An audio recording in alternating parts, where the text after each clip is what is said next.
আসসালামু আলাইকুম ওয়া রাহমাতুল্লাহি ওয়া বারাকাতুহু। আউযু বিল্লাহি মিনাশ শাইতানির রাজীম। বিসমিল্লাহির রাহমানির রাহিম।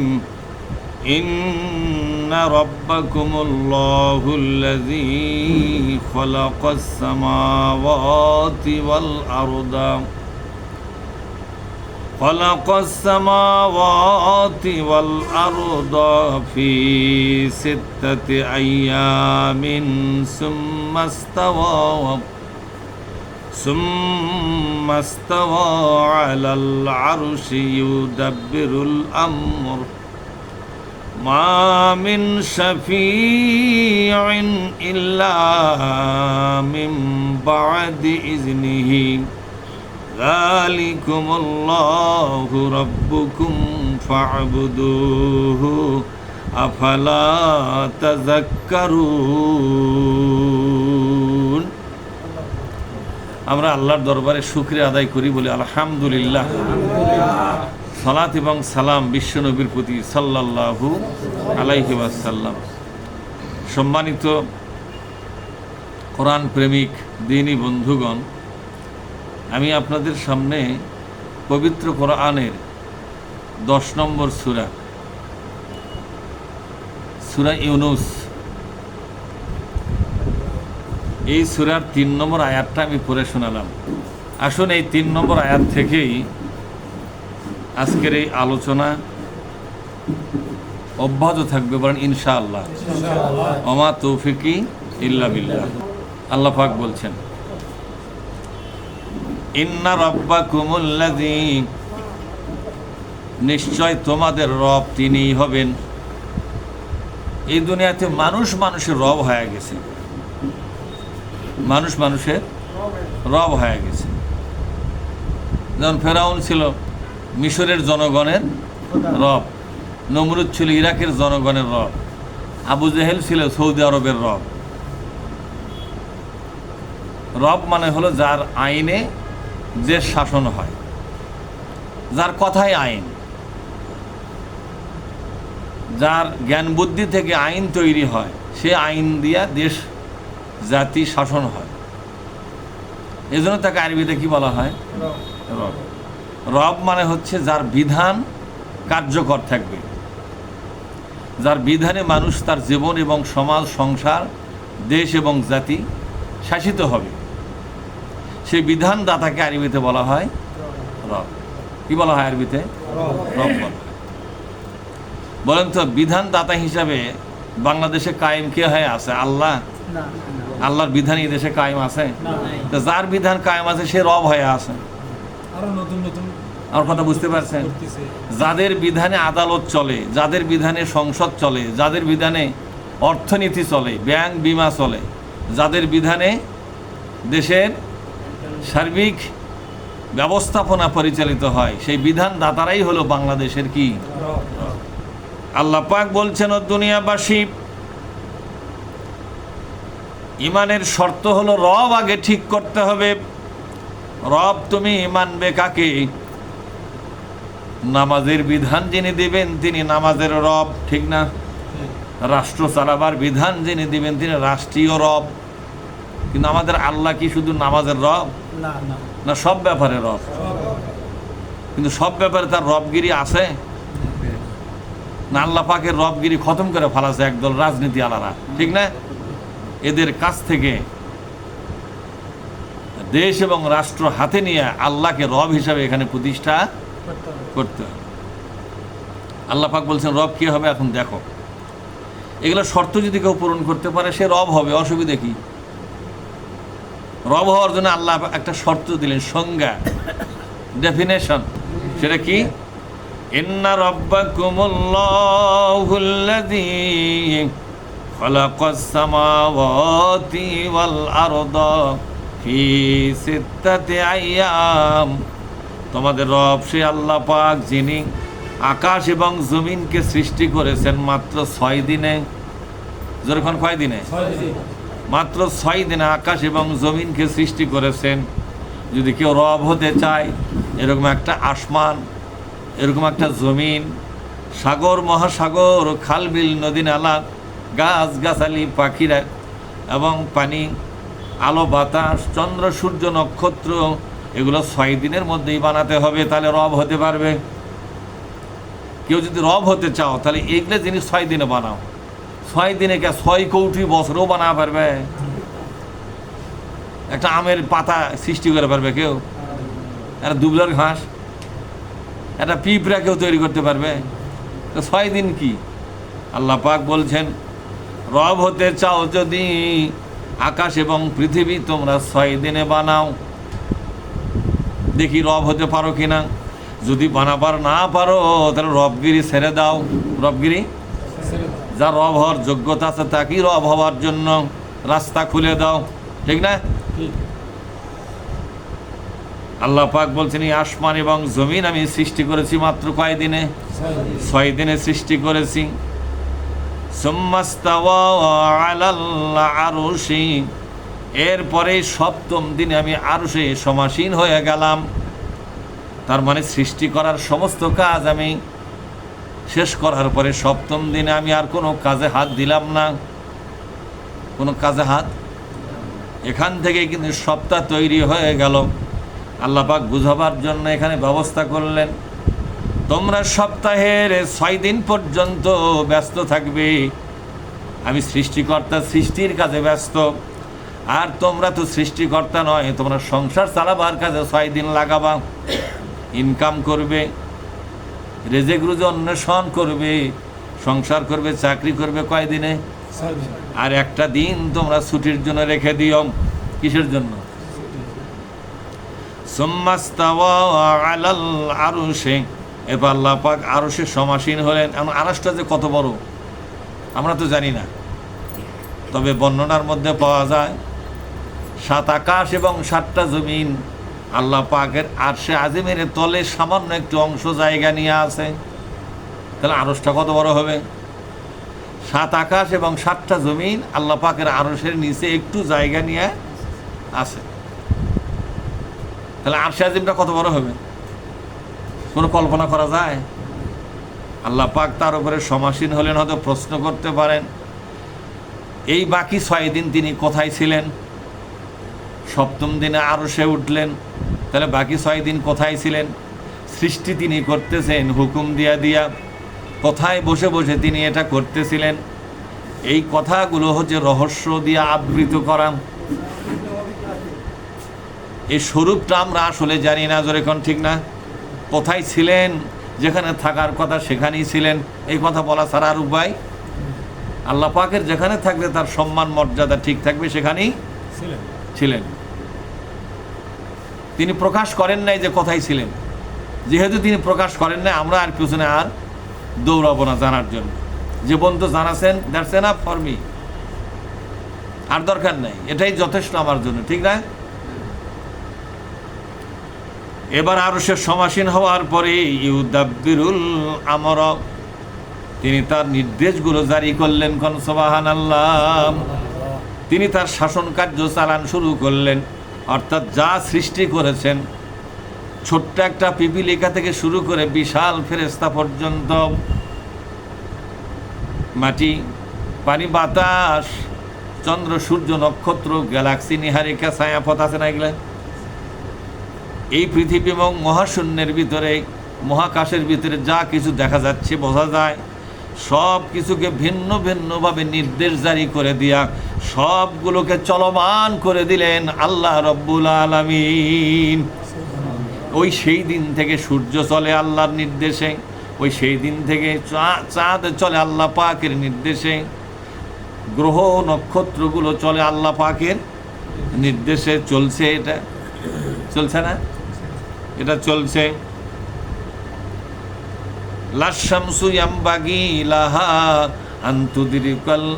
আনতুদরিকাল কমার ওয়ালাল্লাইলু সাবিকুন নাহার ওয়া কুল্লুন ফি ফালাকি ইয়াসবাহুন। আল্লাহ পাক বলেন, চাঁদের ক্ষমতা নাই সূর্যের রাস্তার উপরে যাওয়া, সূর্যের ক্ষমতা নাই চাঁদের রাস্তার উপরে এসে হামলে পড়া। বরং মহাশূন্যের ভিতরে আমি আল্লাহ যত তারকাপুঞ্জ তৈরি করেছি সকলেই নিজের পথেই চলছে, কেউ কারো রাস্তার মধ্যে যায় না। এই শৃঙ্খলা তৈরি করেছেন কে?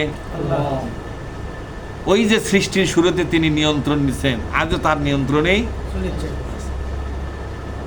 তিনি রব।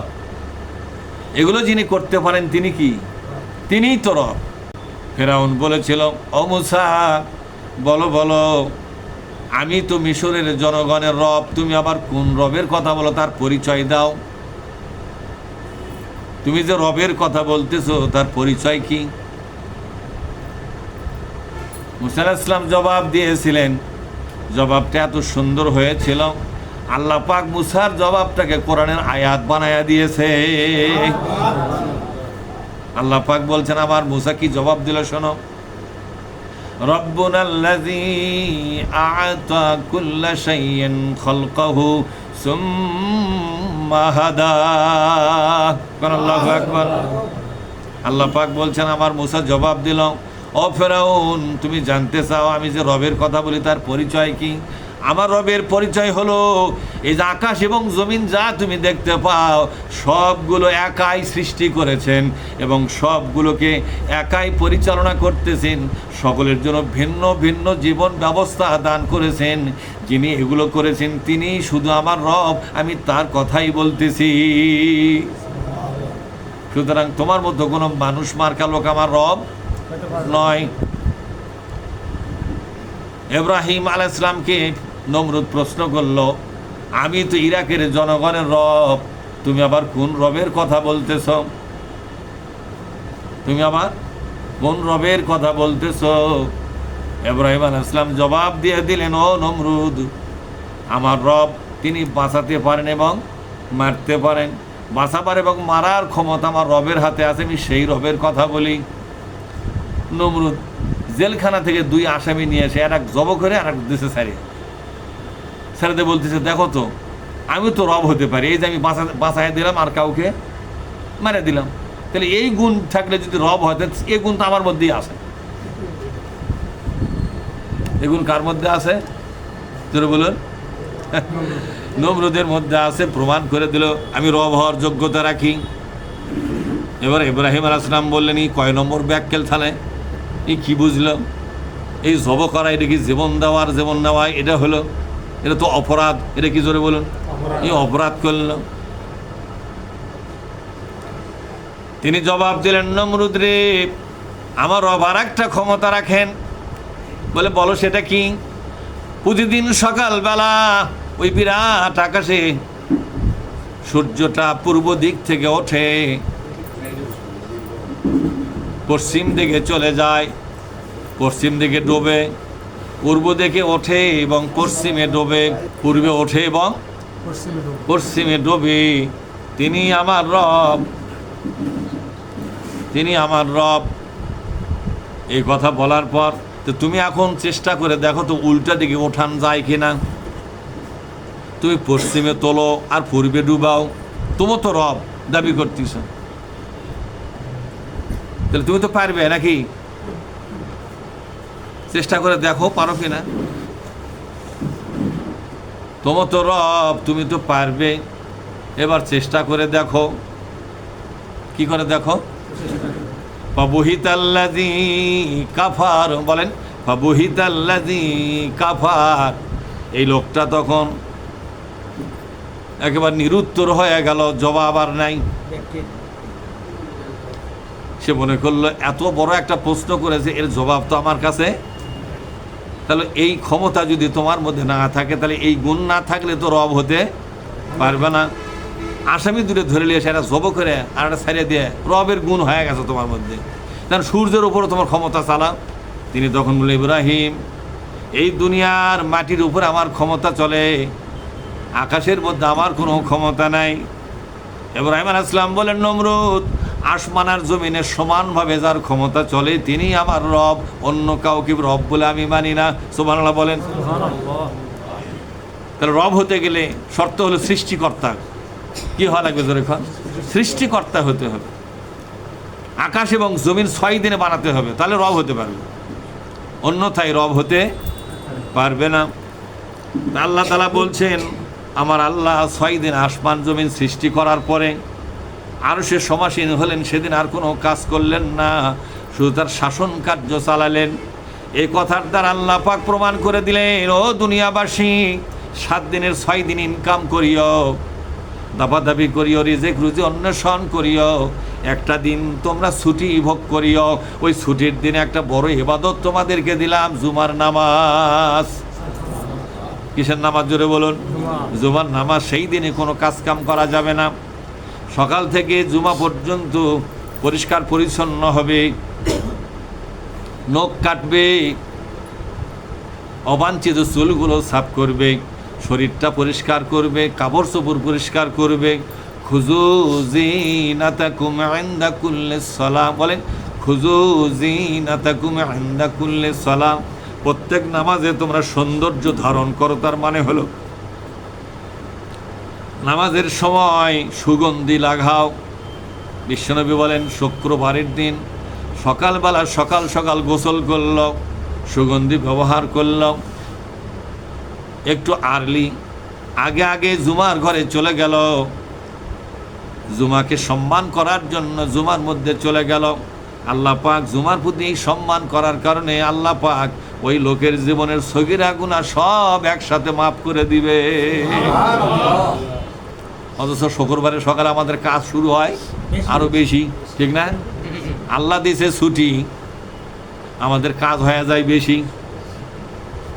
হ্যাঁ, ইহুদিরা সর্বপ্রথম আল্লাহর দেওয়া ছুটি লঙ্ঘন করেছিল। তাদের সাপ্তাহিক ছুটি ছিল শনিবারের দিন। কি দিন জোরে কোন? বনি ইসরায়েলীদের সাপ্তাহিক ছুটির দিন ছিল শনিবার।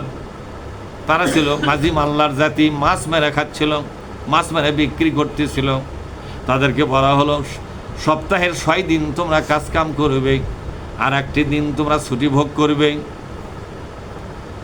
তারা দেখলো ওই দিন যদি আমরা পরিশ্রম করতে পারি তাহলে আমাদের ইনকাম বাড়বে, উন্নতি হবে, প্রগতি হবে, আমরা ধনাঢ্যশালী হব। প্রতিটি ঘন্টা আমাদের ইনকামের মধ্যে লাগাতে হবে। অথচ আল্লাহ বিধান করে দিয়েছেন 6 দিন লাগাবা ইনকামের জন্য। কয়দিন লাগাবা? আর একটা দিন পুরোপুরি ছুটিতে থাকবে। এই ছুটি ঘোষণা করেছে কে? মহাবিশ্বের যিনি সরকার, তিনি তো এই ছুটি দিয়েছেন। ছুটির দিনে কিসের কাজ? ওরা ছুটির দিনও কাজ কাম শুরু করলো, ছুটির দিনে মাছ মারে। আল্লাহ পাক একজন নবী পাঠালেন ওই মৎস্যজীবীদের কাছে, অথবা নবীর পক্ষ থেকে কোনো নকিব সেখানে গেল, যা বুঝালো যে এভাবে আল্লাহর আইনকে লঙ্ঘন করা যাবে না। তারা গুরুত্ব দিল না। আল্লাহ পাক ওদের জন্য আদেশ জারি করে দিয়ে বললেন, কুনু কিরাদাতান খাসিন। কি বলে দিলেন আল্লাহ পাক? কুনু কিরাদাতান খাসিন, আজ থেকে বান্দর হয়ে যাও। মানুষ হয়ে থাকার যোগ্যতা হারিয়ে গেছে। আল্লাহর দেওয়া সুযোগ সুবিধা হুকুমের সাথে যারা বেয়াদবি করে তারা মানুষ থাকতে পারে না, বান্দর হয়ে যাও। কি হয়ে যাও? বান্দর হয়ে যাও। ইব্রাহিম আলাইহিস সালামের বাপকে আল্লাহ পাক শুয়ার বানায়া দিয়েছে। কি বানায়া দিয়েছে? একজন নবীর বাপক শুয়ার বানাতে আল্লাহর দ্বিধা করে নাই। অথচ একজন নবীর বাবা, সে কার বাবা? তাকে শুয়ার বানানো হলো কেন? নবী আন্দোলন করে একটা, তার বাপে আন্দোলন করে আর একটা। ইব্রাহিম আলাইহিস সালাম আন্দোলন করে ইরাকের মাটিতে ইসলাম বিজয়ী হবে। কে বিজয়ী হবে? এখানে নমরুদ রব হিসাবে আছে, রব থাকতে পারবে না। এখানে রব হিসাবে কায়েম হবে আল্লাহ। আল্লাহর আইন এখানে প্রতিষ্ঠা হবে, আল্লাহর আইন এখানে বিজয় হবে। এটা ছিল ইব্রাহিম আলাইহিস সালামের আন্দোলন। তার বাবার আন্দোলন ছিল, নবীর আন্দোলন বাদ দাও, নমরুদকে এখানে প্রতিষ্ঠা রাখো, মানুষের আইন দেয় ইরাক চলবে। এটাই ছিল ইব্রাহিম আলাইহিস সালামের বাপের আন্দোলন। আর তার বেটা ইব্রাহিম আলাইহিস সালাম, তার আন্দোলন ছিল না না, ইরাক চলবে আল্লাহর আইনে। যেরকম কার আইনে? এক দল চাই ইরাক চলবে মানুষের আইনে, আর এক দল চাই ইরাক চলবে আল্লাহর আইনে। কোন আন্দোলন সঠিক? যেরকম কোন আন্দোলন সঠিক? হ্যাঁ, এই মানুষের আইনে দেশ চলুক, এই পক্ষে ছিল ইব্রাহিম নবীর বাবা। আল্লাহ পাক এই লোকটাকে শুয়ার বানায়া দিয়েছে। যেরকম নাউজুবিল্লাহ। কি বানাই দিছে? শুয়ার বানাই দিছে। আজ বাংলাদেশে যারা মানুষের আইন দেশ চলুক এটা যারা চায়, আর যারা আল্লাহর কোরআনের বিধান দিয়ে দেশ চলুক এটা যারা চায়, এই দুই দলের চাওয়া কি একরকম? যারা কোরআনের আইন দিয়ে দেশ চলুক এটা যারা চায়, যারা মানুষ আছে মানুষই থাকবে, ঠিক না? আর মানুষ হইয়া যারা আন্দোলন করে মানুষের আইনে দেশ চলবে, মানুষের আইনে আদালত চলবে, মানুষের আইনে সংসদ চলবে, মানুষের আইন দিয়ে শিক্ষা ভবন চলবে, মানুষের আইন দিয়ে অর্থনীতি চলবে, এর পক্ষে যারা আজকে যদি শুয়ার নাও হয় কিয়ামতের ময়দানে জাহান্নামে যায়, তারা কি হবে? কি হবে জোরে কোন? তাদের আগের পূর্বপুরুষ ইব্রাহিম আলাইহিস সালামের বাপ কি হয়ে আছে, এরা আবার কি হবে? ফেরেশতা হবে। এরা কি হবে? আল্লাহ পাক বলছেন, আল্লাহ পাক আর শাজিমের সমাসীন হওয়ার পরে তিনি তার আইন জারি করে দিলেন। তারপর আল্লাহ পাক বলছেন, মা মিন শাফিঈন ইল্লা মিন বাদি ইজনিহি। কোন আল্লাহু আকবার। এমন কোন সাফায়াতকারী নাই আল্লাহর বিনা পারমিশনে কোনো মানুষের জন্য সাফায়াত করতে পারে, এরকম কোন সাফায়াতকারী। আমরা তো যাকে তাকে মনে করছি সুপারিশ করবে, সাফায়াত করবে। অনেক লোক বলে পীর সাহেব ধর, পীর সাহেব সাফায়াত করবে। কিয়ামতের ময়দানে বলে জাহাজলে হাজির হবে। আচ্ছা, গোটা দুনিয়া আল্লাহ ধ্বংস করে দিব, আর জাহাজ কুড়ি তৈরি হবে আবার। কথা কন না কেন? হবে কি? হবে কিনা? ধ্বংস হবে কিনা? ইজা জুলজিলাতিল আরদু জিলজালাহা ওয়া আখরাজাতিল আরদু আসকালাহা ওয়া ক্বালাল ইনসানু মা লাহা। কারণ আল্লাহু আকবার। এই জমিনের মধ্যে ভূমিকম্প শুরু হবে। জিলজালাহা মানে ভূমিকম্প। এই জমিনে ভূমিকম্প হবে, এত বেশি ভূমিকম্প হবে রে, মাটির ভিতরে যা কিছু লুকানো আছে, সোনা রূপা, তেলের খনি, গ্যাসের খনি, ভেতরকার সব কিছু উপরে উগলা বার হয়ে আসবে। সেদিন জাহাজের ফ্যাক্টরি কোন জায়গায় থাকবে?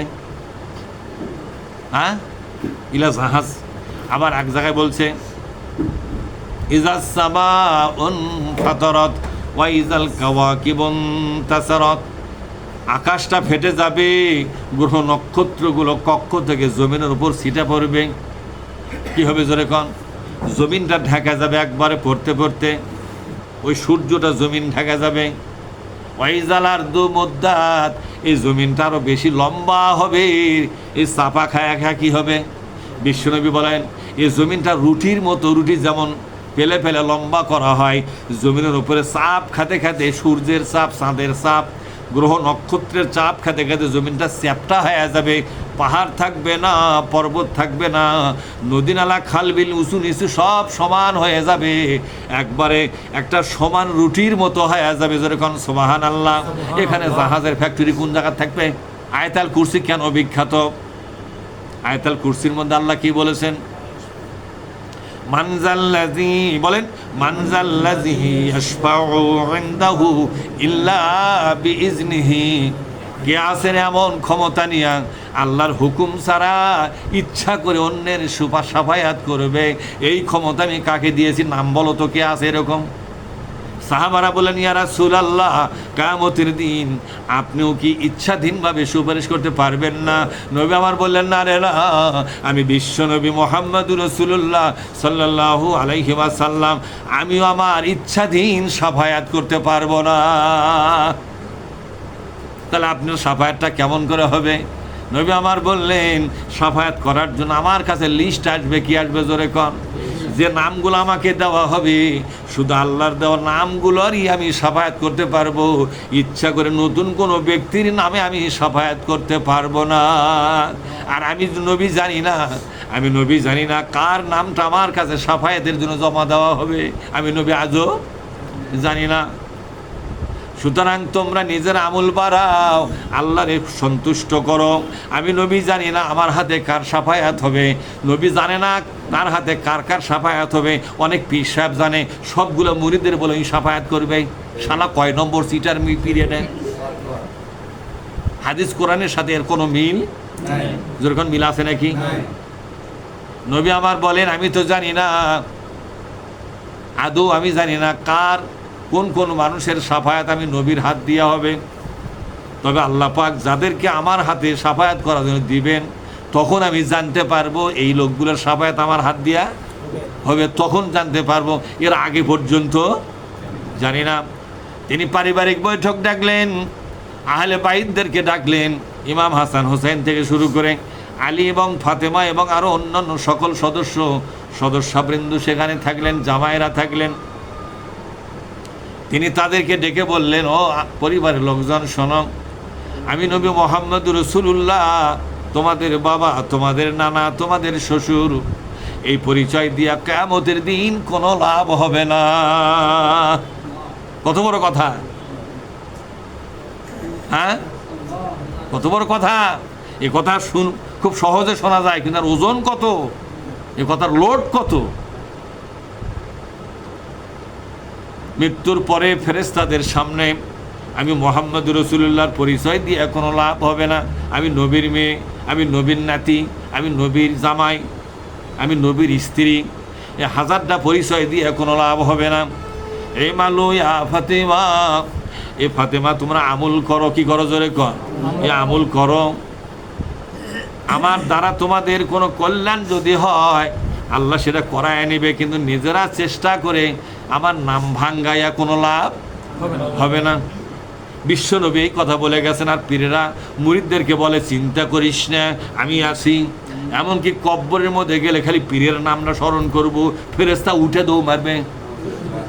কথা ঠিক না? ভাব তো এরকমই দেখায় না? ভাব এরকম দেখায় কিনা? হ্যাঁ, কি অবস্থা। কিয়ামতের ময়দানে বলবে আমরা অমুক পীরের লোক, তখন ফেরেশতারা বলবে জোরে সর্বনাশ, এক তো ধরা হবে না। সেদিন এক বক্তা ওয়াজ করতেছে, আমি ওই বলে স্বপ্নে দেখছে, ওই বক্তা স্বপ্নে দেখছে, ওই স্বপ্নে দেখছে যত লোক, ওই বক্তাটা যে পীরের মুরিদ, সেই পীরের সব মুরিদকে আল্লাহ পরকালে বলতেছে, তোরা জান্নাতে চলে যা, তোদের বিচারই কর্ম না আমি, তোরা অমুক পীরের মুরিদ। ওই বলে স্বপ্ন দেখছে, ওই স্বপ্নে দেখছে কিয়ামত কায়েম হয়ে গেছে। আল্লাহ পাক হুকুম দিচ্ছে, তোমরা যারা অমুক পীর সাহেবের মুরিদ সবগুলো জান্নাতত যাও, তোমাদেরকে কেউ ধরবে না, যাও চলে যাও। তাহলে অমুক পীরের মুরিদ যদি জান্নাতত যায়, তাহলে জাপানের মুসলমানরা, এদের তো কোনো পীর নাই, এর বাঁচার বুদ্ধি কি? ঠিক না? ওরা ব্যাপাকে ব্যস্ত যা বসে থাকবে। আমরা তো সারা দুনিয়ার মুসলমান, এখন কোন পীরের পাল্লাত পড়বো আমরা? তার মানে ইসলাম নিয়ে এরা খেলতেছে। কথা ঠিক না ব্যাঠিক? ইসলাম নিয়ে খেলা করতেছে এরা, ইসলামের এই বিধানগুলো নিয়ে, কিয়ামতের ময়দানের সমাধানগুলো নিয়ে তারা পুতুল খেলা খেলতেছে। এরাই ইসলাম এখানে বিজয় হতে ভয় পায়। কথা ঠিক না ব্যাঠিক? কারণ ইসলাম বিজয় হলে এই ধরনের আজেবাজে চিন্তা ভাবনা ছড়াবার ক্ষমতা থাকবে না, এলে ভুয়া ব্যবসা বন্ধ হবে। কথা ঠিক না ব্যাঠিক? এলে মামলা হবে, এলে জবাবদিহিতা শুরু হবে, কৈফিয়ত তলব করা হবে, শোকজ করা হবে। এই কথা বলার পেছনে তোমার দলিল কোথায়? দলিল দিয়া কথা কয়। কথা ঠিক না ব্যাঠিক? যখন যা কথা তখন তাই বলবে, তার মানে নাকি তোমার? বিশ্বনবী বলতেছে, আমি জানি না আমার হাতে কার সুপারিশ হবে, আমাকে সুপারিশের একটা লিস্ট পাঠানো হবে, সেই লিস্ট অনুযায়ী আমাকে সুপারিশ করতে হবে। নিজে ইচ্ছাধীন কাউকে আমি ওই লিস্টের মধ্যে ঢুকাতে পারবো না। কে বলছেন এটা? বিশ্বনবী মুহাম্মদুর রাসূলুল্লাহ সাল্লাল্লাহু আলাইহি ওয়াসাল্লাম। আর এরা বলে গোষ্ঠী শুদ্ধ কি করবে? তার সর্বনাশ, কি ক্ষমতা রে! এই জানাজা এবং কবরস্থ করা, এর মধ্যে বহু বেদাত এবং শিরক ঢুকে পড়ছে।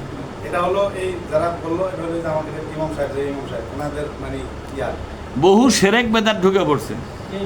যিনি কবরে গেছেন, বাহির থেকে তাকে সওয়াল জবাব শিক্ষা দেওয়ার কিছু নাই। একটু পরে কবরে যিনি গেছেন, তাকে বাহির থেকে কোনো কিছু শিক্ষা দেওয়া যাবে, বুঝে দেওয়া যাবে, শিখে দেওয়া যাবে, এগুলোর কোনো সুযোগ নেই। এগুলোর কোনো সুযোগ নাই। এগুলোর কোনো সুযোগ আছে?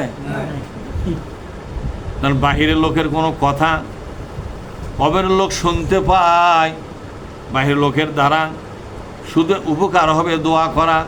যদি দোয়া পাওয়ার যোগ্য হয়ে থাকে, কি হয়ে থাকে যখন দোয়া পাওয়ার যদি যোগ্য হয়ে থাকে, তাহলে তারা দোয়া পাবে, অন্যথায় পাবে না। তাহলে আল্লাহর পারমিশন ছাড়া কেউ কারোর জন্য সাফায়াত করতে পারবে না। এই দুনিয়ার কোনো ব্যক্তিকে আল্লাহ কি পারমিশন দিয়ে রাখছে নাকি? হ্যাঁ, এই পারমিশনটা বিশ্বনবী নিজে পেয়েছিলেন। তিনি এই কথা বলেছেন যে আমি পারমিশন পেয়েছি, পরকালে আমি সাফায়াত করতে পারবো, এটা ঠিক। কিন্তু কাকে সাফায়াত করব, কার সাফায়াতে আমি কাজে লাগবো, এটা আমি জানি না, নির্ধারণ করবে কে? আল্লাহ তাআলা বলছেন মানজাল্লাযী ইয়াশফাউ ইনদাহু, কে এমন আছে রে ক্ষমতাবান আল্লাহর কাছে সাফায়াত করবে ইল্লা বিইজনিহি, তার হুকুম ছাড়া। আমি কি আল্লাহ হুকুম দিছি নাকি তুমি সাফায়াত করো? পরকালে আমি কাকে হুকুম দেবো আর কাকে দেবো না এটাকে আগেই প্রকাশ করছি নাকি? তারা কেমনে এগুলো বল পায়? আমার কথা বোঝেননি? সব মিথ্যার উপর দৌড়াচ্ছে। আসলে মানুষ যদি কোরআন একবার বুঝতো তাহলে এই ভুল পথে মানুষ সহজে হুঁশ থাকতে পাও দিত না। যদি কোরআনটা খালি বুঝতো। যালিকুমুল্লাহু রাব্বুকুম, উনি হচ্ছেন তোমাদের রব, যিনি আকাশ বানালেন, জমিন বানালেন, উনি হবেন তোমাদের রব। তার মানে হলো দুনিয়ার কারো বিধানে চলা যাবে না, তোমরা যার বিধানে চলবে ওই বিধান দাতাই হবে তোমাদের রব। বলেন তো আমরা বাংলাদেশে কার বিধানে চলি? আল্লাহর বিধানে চলি না মানুষের বিধানে চলি? ইমানদাররা বলেন কার বিধানে চলি আমরা? তাহলে আমাদের বিধানের ব্যাপারে রব কে হয়ে আছে? আমাদের অর্থনীতির উপরে কে রব হয়ে আছে? আমাদের বাংলাদেশের অর্থনীতি কি কোরআন দিয়া চলে? নবীর হাদিস দিয়া চলে? ফেকা দিয়া চলে? কি দিয়া চলে? মানুষের মস্তিষ্ক থেকে তৈরি হয়ে গেছে অর্থনীতির যে আইন ও বিধান, নীতিমালা, সেগুলো দিয়ে চলে। তাহলে অর্থনীতির রব কে হয়ে আছে? রাজনীতির রব কে হয়ে আছে? তাহলে সবগুলো জায়গাত মানুষ আমাদের বাংলাদেশের রব হয়ে বসে আছে। এই রবগুলোকে ঝেঁটি বিদায় করে দিয়া, ঝাঁটা মারিয়া বিদায় করে দিয়া, এই জায়গাগুলোতে আল্লাহর কোরআনের বিধান যদি কায়েম করা যায় তাহলে আল্লাহ আমাদের রবের সম্মান পাবে, মর্যাদা পাবে। আল্লাহকে রবের সম্মান আর মর্যাদা দেওয়ার জন্য যে আন্দোলন করার দায়িত্ব কি ফেরেশতাদের? জোরে কোন ফেরেশতাদের নাকি? কার এই দায়িত্ব?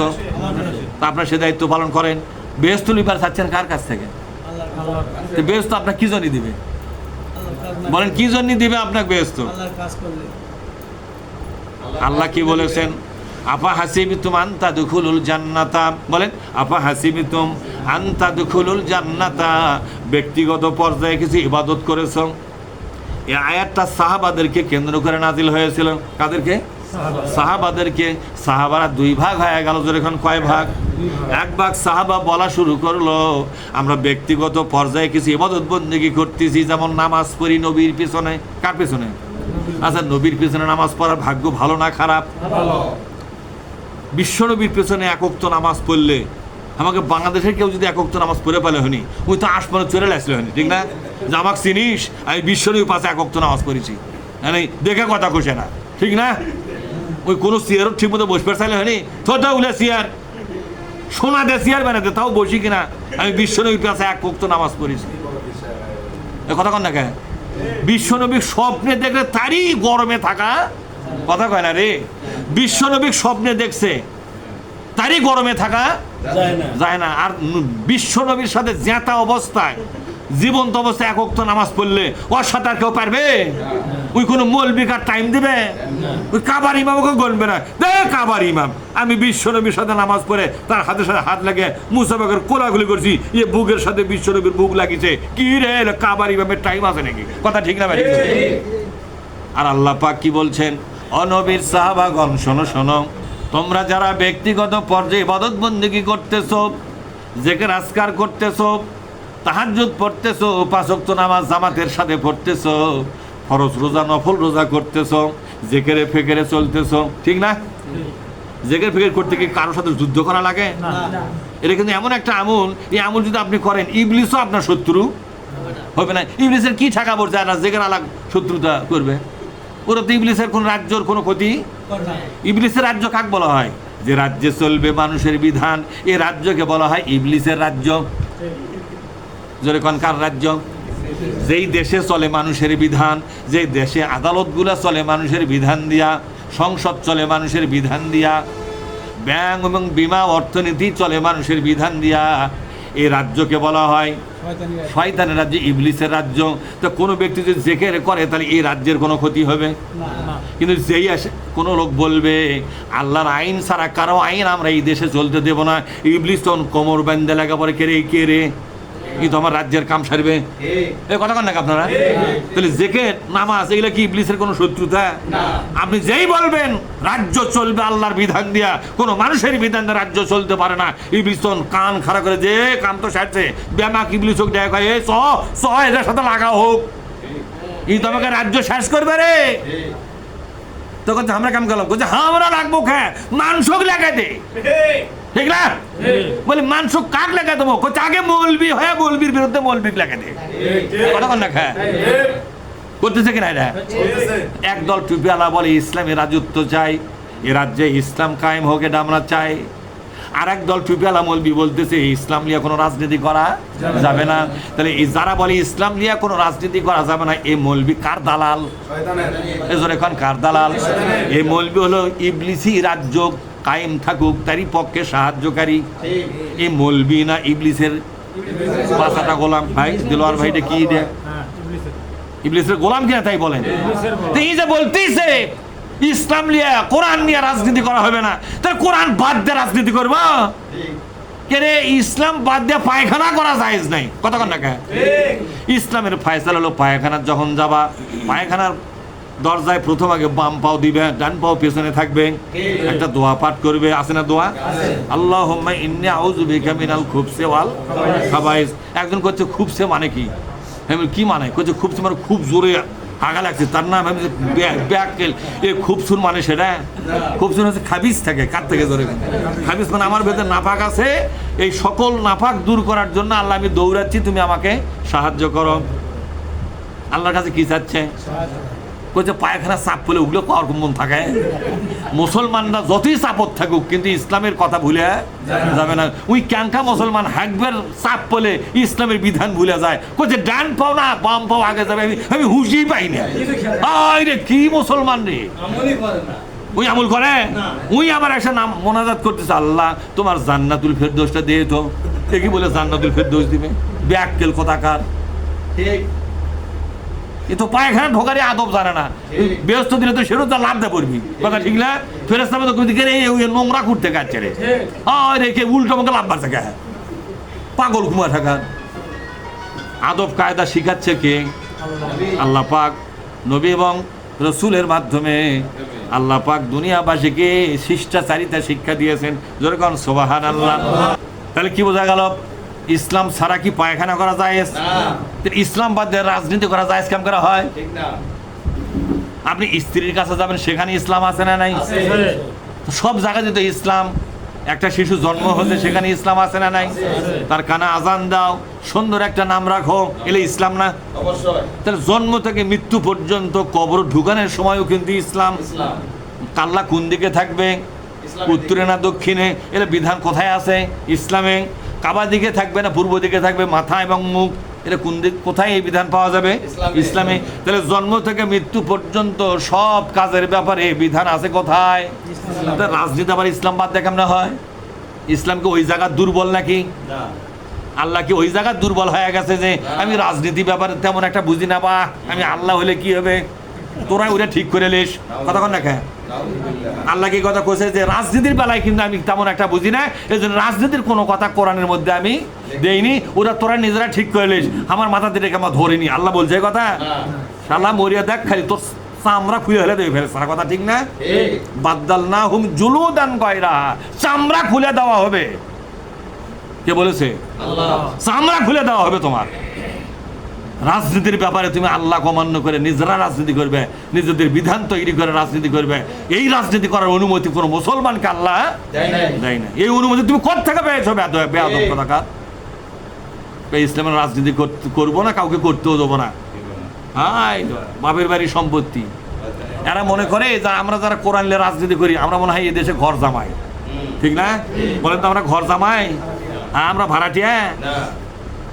আমরাও এই দেশে মাটি আলো বাতাসে তৈরি হয়ে গেছি, কথা ঠিক না? মাটি এদেশের মূল নাগরিক আমরা। তোমরা যদি মানুষের বিধানে রাজনীতি করতে পারো তাও তো মানুষ তো এই বাংলাদেশ তৈরি করেনি, বাংলাদেশ সৃষ্টি করেছে কে? আল্লাহ। ওই যে 6 দিনে আসমান আর জমিন সৃষ্টি করার সময় এই বাংলাদেশও সৃষ্টি করেছে কে? আল্লাহ। কথা হয় না পারে? 6 দিনের মধ্যে বাংলাদেশ হয়নি?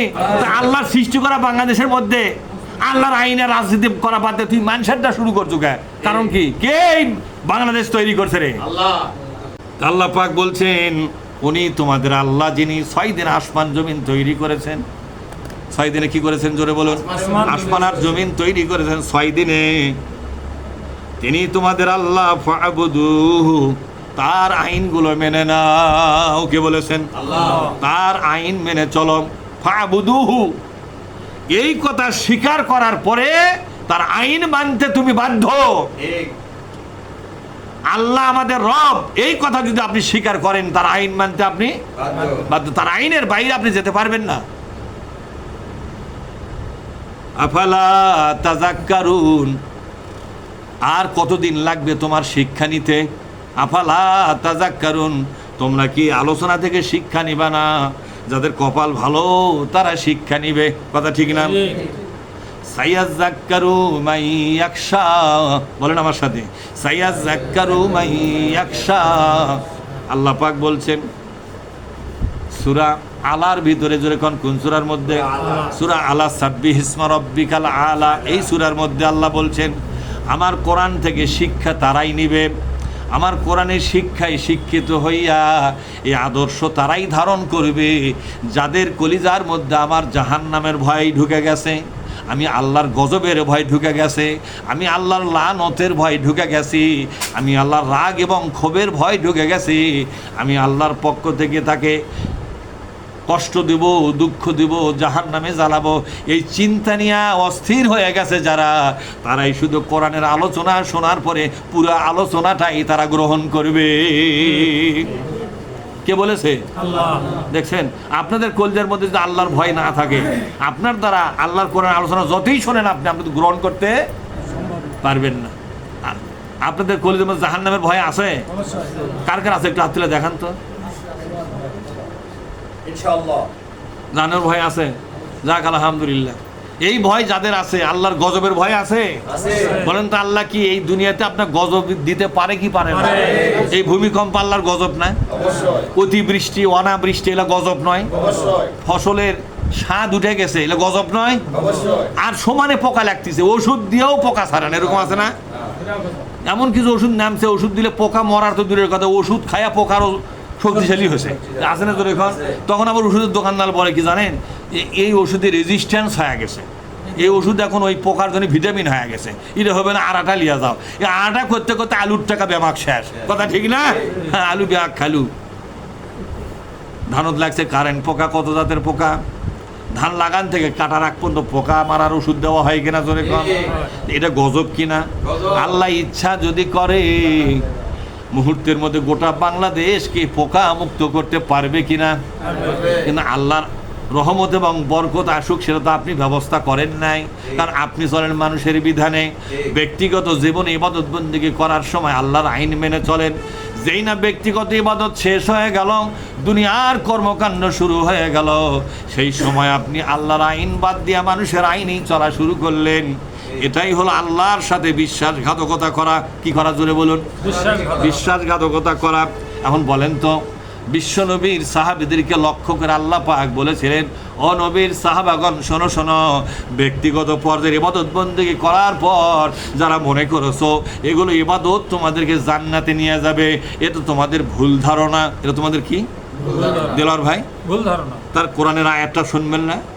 আম হাসিবিতুম, বলেন আমা হাসিবিতুম, তোমরা কি হিসাব করছো নাকি যে নবীর পাশে নামাজ পড়ো, নবীর সাথে হজ করো, জেকের আজকার করো, দান খয়রাত করো, হ্যাঁ, পর্দা পুশিতে মানে চলো, যেখানে ফেকেরে থাকো, তাহাজ্জুদ নামাজ পড়ো, নফল রোজা, ফরজ রোজা, নফল নামাজ, ফরজ নামাজ সবই করো, সুন্নত নফল মুস্তাহাব সব আমলি পাকাপোক্ত, দাড়ি কোনা নবীর মতো, কাপড় কোনা নবীর মতো, মাথার চুল কোনা নবীর মতো, হাঁটা চলাটা নবীর মতো, সব কিছু নবীর মতো। আর ব্যক্তিগত ইবাদতগুলো নবীর মতো করে করতেছ। এতটুকু করার পর তোমরা মনে করেছো তোমাদের জান্নাত হয়ে গেছে। না রে না, জান্নাতের মালিক আমি তোমাদেরকে জান্নাত দেব না, যদিও আশা করে বসে আছো। নাউজুবিল্লাহ বলেন। আম হাসিবিতুম আন তাদখুলুল জান্নাতা, তোমরা মনে করছো জান্নাতে প্রবেশ করতে পারবে না।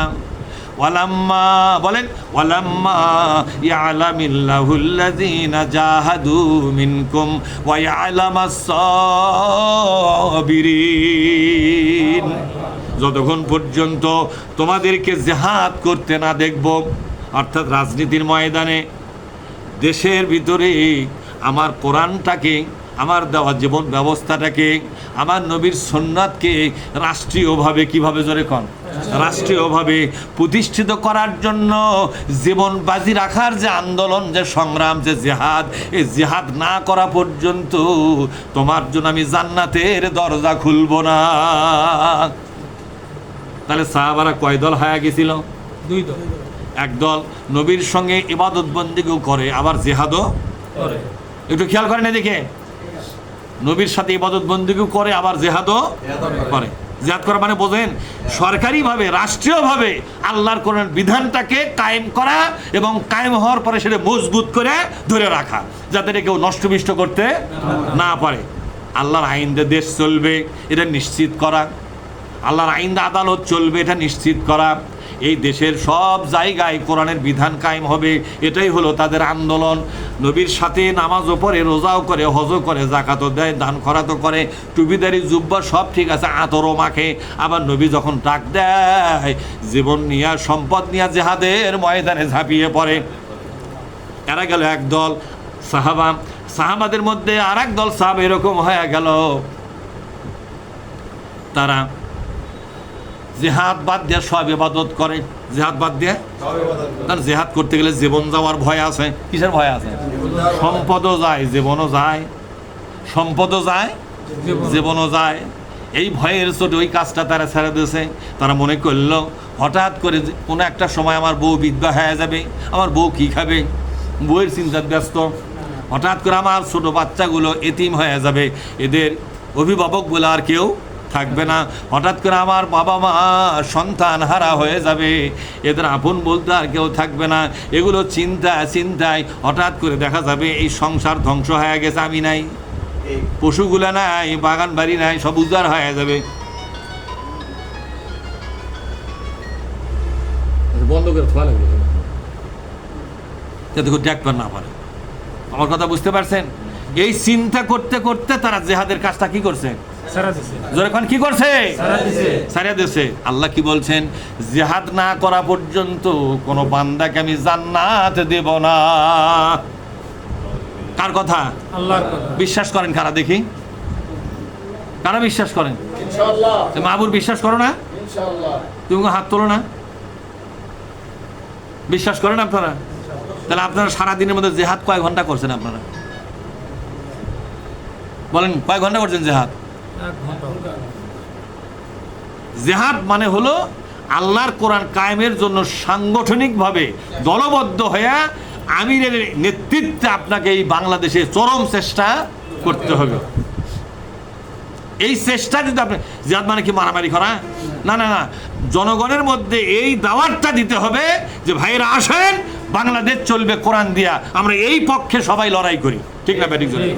এই কাজটা যদি আপনি না করেন, শুধু ইবাদত বন্দেগী দিয়ে জান্নাতে যাওয়া আপনার পক্ষে সম্ভব হবে না।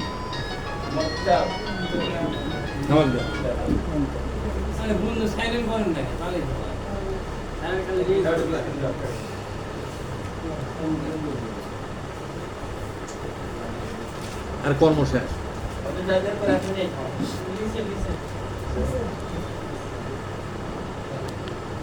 এখন যাওয়ার মতো আর কেউ নেই, বসো। এখন আলেম ওলামা তারা বিভিন্ন মসজিদে নামাজ পড়ে, সাড়ে দেওয়াই লাগবে। তাহলে আপনারা কি শিখলেন আমাদের জিহাদ করা লাগবে কিনা? যখন জিহাদ করা লাগবে কিনা? আল্লাহ পাক সব শেষে কি বললেন? ইলাইহি মারজিউকুম জামিআ, তোমরা কিন্তু সবাই আল্লাহর কাছে ফেরত যাচ্ছ। কার কাছে? জোরে কোন? আমরা ফিরে যাচ্ছি কার কাছে? তার মানে এই দুনিয়া করে পাগল হয়ে থাকো না। এই দুনিয়া কিন্তু তোমাকে ধরে রাখতে, এই দুনিয়া ছাড়া লাগবে। এই দুনিয়া ছেড়ে দিয়া আল্লাহর কাছে সবাইকে কিন্তু যেতে হচ্ছে।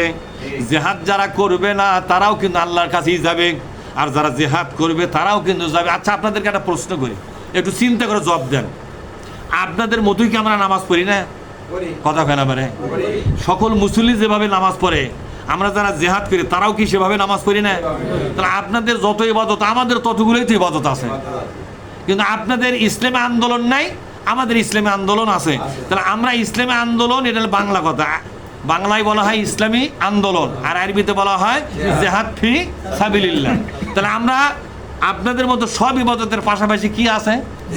তাহলে দুই দলই যখন আল্লাহর কাছে আমরা যাবো, বলছে যে তোমরা কিন্তু সবে আমার কাছে আসতেছো, একটু হুঁশ করে আসো। কি করে আসো? কোনটা তোমাদের বাদ পড়ে গেল? তোমাদের সব ইবাদতে আছে, বাদ পড়ছে কোনটা? এই কথা কও না তুমি। তোমাদের নামাজ ওকে, রোজা ওকে, জিকির আজকার ওকে, তাসবিহ তাহলিল ওকে, তাহাজ্জুদের নামাজ, সাস্তের নামাজ, ইশরাকের নামাজ, আওয়াবিনের নামাজ, সব কিছু কি ওকে, নফল রোজা ওকে, মানে সব ইবাদত বন্দেগী, নফল হোক, সুন্নত হোক, ফরজ হোক ওকে। খালি আপনাদের বাদ পড়ছে কোনটা? কথা কেন পারে? জিহাদ বাদ পড়ছে। এখন আপনার বাদ পড়ছে, আমার বাদ পড়েনি, দুই দলের ফয়সালা কি এক হবে? কথা কেন পারে? দুই দলের ফয়সালা এক হবে? যখন আপনার কবেন আল্লাহ জান্নাত দাও, এতে যাচ্ছি, আমাকে সব ইবাদত ওকে, বলছে সবই তো আছে, তোমাদের আমল নামাজকে আমার জিহাদ দেখতেছি না, বলছে ওটা আমরা করিনি, বলে ভেজাল, ওরা রাজনীতির ব্যাপার স্যাপার, বলে জিহাদ করতে গেলে জীবন দাবা ধরে, বউ চলি এতিম হবার ধরে, বউ চলি বলে ইয়া বউ বৃদ্ধ হবার ধরে, চলি এতিম হবার ধরে, বাপ মাও চল আমাকে কান্দাকাটি করবে, চুল শূন্য হয়ে যাবে, সংসার শেষ, যুবতী মেয়ে বিয়া দেওয়া লাগবে, গরুর ঘাস কাটা লাগে, মেলা ঝামেলার মধ্যে আমি আছি। ওই সব ইবাদত আমি করে পারছি, জিহাদের ইবাদত করতে গেলে মেলা সময় দেওয়া লাগে, ওদিকে আমি যাইনি। তখন আল্লাহ পাক বলছে, আল্লাহ পাক বলবে তুমি কোরআন বিশ্বাস করনি? বা হ্যাঁ করেছি। কোরআনের প্রতিটি আয়াতকে বিশ্বাস করছিলা কিনা? বলে হ্যাঁ করেছি। তাহলে এই আয়াতটা কি তোমার চোখে পড়েনি বা কানত পড়েনি? বলে কুন্না আল্লাহ কত। তখন নতুন করে কোরআনের আয়াতগুলো তেলাওয়াত শুরু হবে। সর্বপ্রথম দাউদ নবীকে বলা হবে, দাউদ রে আমার কোরআনটা তুমি তেলাওয়াত করে শোনাও, সারা পৃথিবীর শ্রেষ্ঠ কণ্ঠ আমি তোমাকে দিয়েছিলাম। তিনি কোরআন তেলাওয়াত করবেন। তিনি কোরআন তেলাওয়াতের পরে বিশ্ব নবীকে বলা হবে, ওগো নবীজি আপনি একটু তেলাওয়াত করে শোনান তো। যখন নবীজি তেলাওয়াত করবেন, সারা দুনিয়ার সমস্ত নবী রসুল এবং কিয়ামতের ময়দানের মানুষগুলো, ফেরেশতাগুলো অবাক হয়ে যাবে, এ কণ্ঠ, এটা তো দাউদ নবীর কণ্ঠের মতো নয়, এ কণ্ঠ দুনিয়া জোড়া দিয়াও হবে না। আল্লাহর কোরআন তেলাওয়াত শুরু হয়ে গেছে কার কণ্ঠে? বিশ্ব নবীর কণ্ঠে। তার মতো আর মধুর কণ্ঠ পৃথিবীতে আর কারো। তখনই শুনবে এটা, এই আয়াতটাও শুনবে, যারা নাকি জিহাদ করো নাই, জান্নাতে যাওয়ার তাদের অনুমতি নাই। তখন এই লোকগুলো কোন ব্যাঘাত পড়বে বলেন তো? কথা কন না, কোন কোন এরা কোন ব্যাঘাত পড়বে বলেন? তাহলে আপনারা যারা জিহাদ করতেছেন না, জিহাদটা বাদ দিয়ে থুইছেন, সব ইবাদত পাকা। এই জল ভাই মনে হয় জিহাদ করে কিনা, আমি জিহাদ করি কিনা, এগুলো হিসাব করার দায়িত্ব আল্লাহ না আমাকে আগে। কথা কেন পারে? আমি জিহাদ করি কিনা হিসাবটা কার করা লাগবে আগে? আরে আমাকে শুদ্ধই তো করছি কথা না। আপনারা জিহাদ করেন কি করেন না, এই হিসাবটা আল্লাহ করবে, করছেন না নিজেরাই করবে? এই জন্য আল্লাহ তাআলা বলছেন, বান্দা তোমার আমল নামাটা পড়াশোনা করো, দেখো তো কোন কোন ইবাদত আছে আর কোনটা নাই। ইকরা কিতাবাকা, বলেন ইকরা কিতাবাকা, তোমার আমল নামাটা যেটা তৈরি হচ্ছে তোমার নামে, এটা তুমি পড়াশোনা করে দেখো তো কোন ইবাদত আছে আর কোনটা বাদ পড়ে গেছে। এই না বল, কোন ইবাদত আছে আর কোনটা? হাজী সাহেব সব ইবাদত আপনার আছে, বাদ পড়ছে কোনটা? জিহাদ। আপনি ইসলামী আন্দোলন করেন না, ইসলামী আন্দোলন করতে গেলে তো কোনো একটা দল ধরা লাগবে, লাগবে না? তা আপনি তো আগে একটা মানুষের আইনের দল করতেছেন, ওর থেকে আসা কঠিন নয়। কথা কনা গা, ওর থেকে আসা কঠিন নয়, কঠিন না সহজ? কঠিনই, কারণ আপনি লেটাপাটা হয়ে গেছে। ওই দলের নেতা নেত্রী আছে না জোরে খান, বিড়ি খোর, সিগারেট খোর, গাঞ্জা খোর, সুদ খোর, ঘুষ খোর, চাঁদাবাজি করে, এরকম আছে না নেই জোরে খান? এই দলগুলো আপনি করতেছেন, এই দল করে আপনি নিজেকে অনেক বড় শক্তিশালী মনে করেন। ওই দল ছাড়িয়ে দেয় কোরআনের পক্ষে আসা কঠিন না সহজ? ভাই সাহেব কঠিন। তা আসা তো যাচ্ছে না, মরার পরে তো আসা যাবে নাকি? এই কথা কেন, মরার পরে যাবে? কোরআন শরীফে আসছে মরার পরে একদল লোক করবে লাওয়ান্না লানা কাররাতান, বলেন লাওয়ান্না লানা কার, এরকম কোরআনের আয়াত।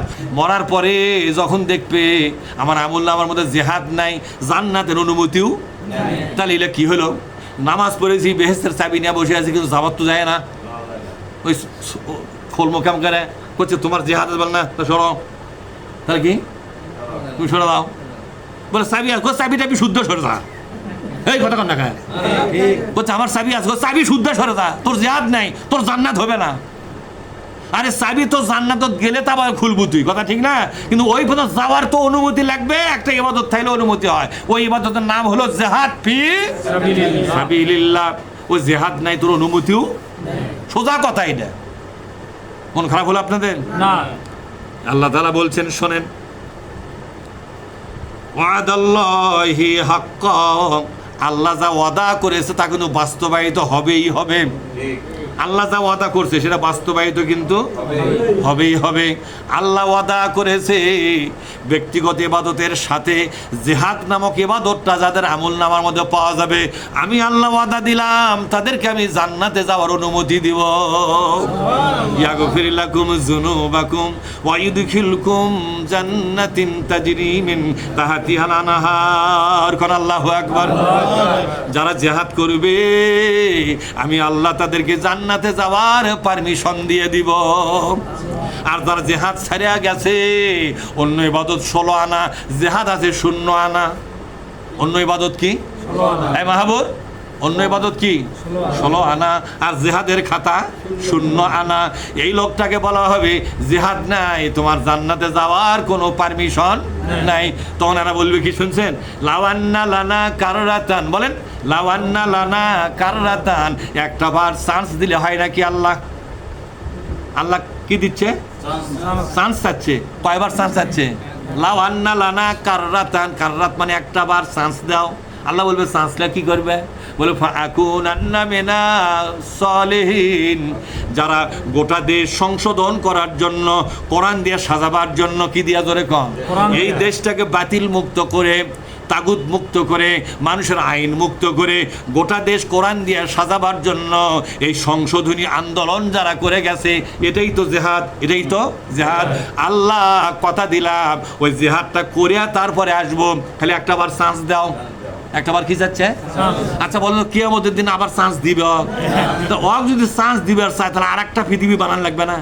সেটা আবার নবী রাসূল বানান লাগবে না? সেটা আবার বিটিম মানে ফেরাউন, নমরুদ, আবু জহল বানান লাগবে না? ইলে আজার একটা আর এক ক্যাসাল আল্লাহ করা লাগবে, করা লাগবে। তখন আল্লাহ কবে যে তুই কথা শুনে আমি আবার পৃথিবী বানাবো, তাই মনে করছো একটা পিঠা সমান করবো তো ওখানে আজকে। কথা কন না কে? আল্লাহ বলবেন না রে না, ওয়ালাই ওয়াখিরাল্লাহু নাফসান ইজা জাআ আজালুহা। আর চান্স হবে না, তোমাকে আর ফেরত দেওয়া হবে না, তোমার সব শেষ হয়ে গেছে।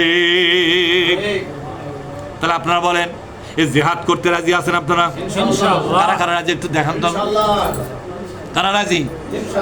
আল্লাহ যা ওয়াদা করছে এই ওয়াদা কিন্তু ভাইলেশন হবে না। মহাবিশ্বের মালিক আমাদেরকে এই কথাগুলো বুঝবার তৌফিক দিন। আমিন। আসসালামু আলাইকুম ওয়া রাহমাতুল্লাহ।